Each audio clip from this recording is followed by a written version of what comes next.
Hello, it's me again. And as I said in yesterday's video, I was told I need to introduce myself because not everybody, I assume that everybody just knows my name. And that would be pretty egocentric. So assuming that there might be people watching this that haven't been to see me as a client or met me personally, that to make that very long-winded, all I wanted to do is introduce myself as Alexia Elliott, and I'm a hypnotherapist. And as I said yesterday, I've been doing this for about 20 odd years now. Anyway, I'm a bit sporadic with these videos, but I've been on a roll the last couple of days, and I had a brainwave a few days ago. I was like, oh, that's really cool. I think I should share that with people. And I was thinking about kind of like our mental health or happiness or kind of spiritual experience in life, whatever you want to call it. I was thinking if you kind of imagined you symbolically as the yin yang sign. Got it ready, there you go. And so on one side we've got this white side, on the other side we've got this dark side, and when you read about the idea of the yin yang, the symbology behind the yin yang, it's like, this is really cool. It works really well.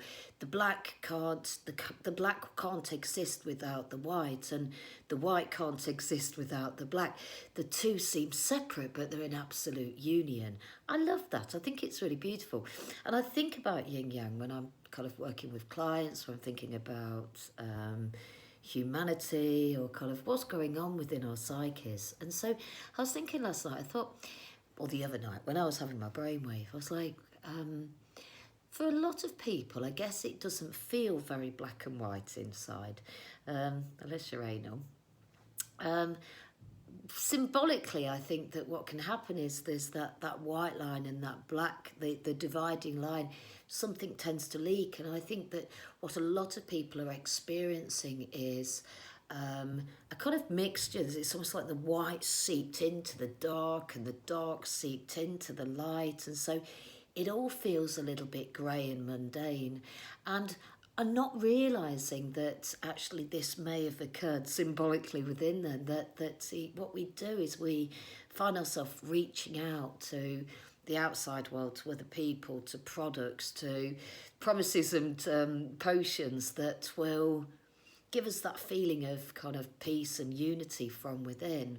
And so this follows on from, kind of what I was talking about yesterday in the context of misery, is that a lot of people are uncomfortable with the darker side, which, of course, I'm a huge fan of because I think it's a really beautiful and fertile ground.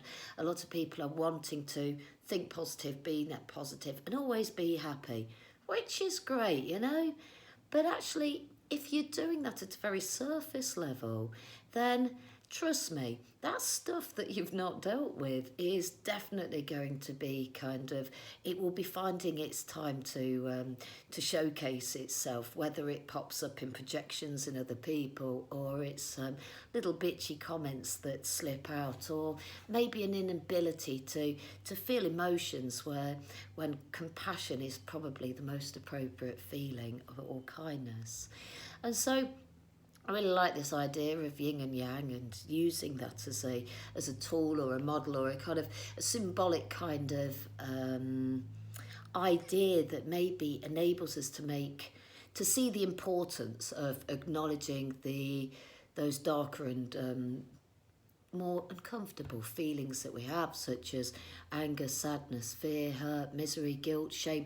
We all experience them, and we are trying to reduce ourselves to these happy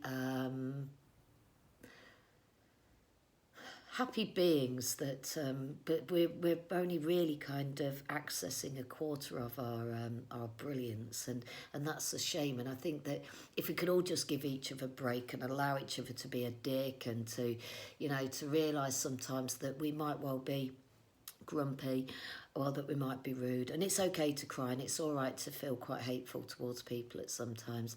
To allow us to be human would be quite revolutionary. So that's my thought for today, is that the next time you hear somebody say that they're miserable, just give them a hug and say, I get miserable too sometimes. Let's normalise these feelings rather than pathologise them. That's all I have to say. Have a fantastic day.